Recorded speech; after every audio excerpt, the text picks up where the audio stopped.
Fun date ideas for couples. Many people think of dates as something for young, new couples who are in love. This is true. However, when people say that, they think fun dating trips and outings are exclusive to this group of people. This is not the case. Couples who have been together just a short time as well as couples who have been together for several years both deserve to treat their relationships to fun date ideas to keep their relationships enjoyable.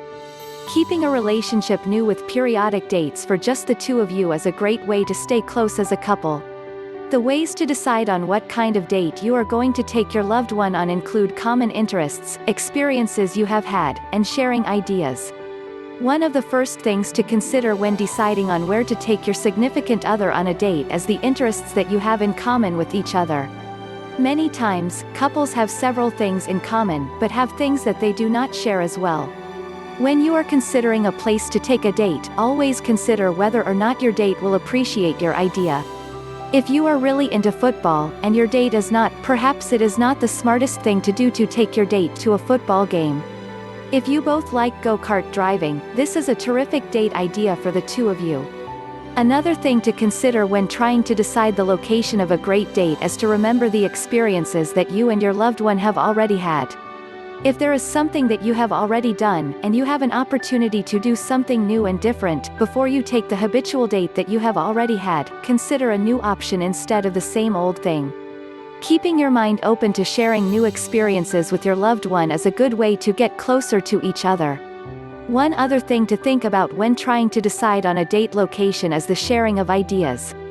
When you are dating and trying to become closer by having common experiences with your loved one, it is very important that both parties have the opportunity for inputting ideas on where to go.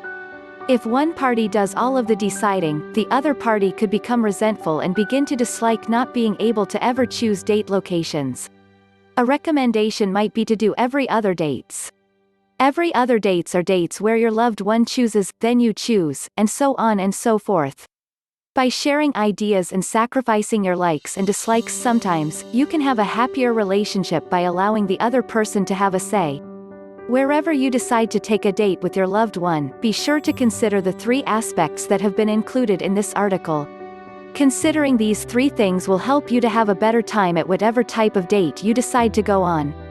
Remember to take into consideration common interests between you and your loved one, previous dates and experiences that you have been on with your loved one, and the sharing of ideas when deciding where to go for a great date.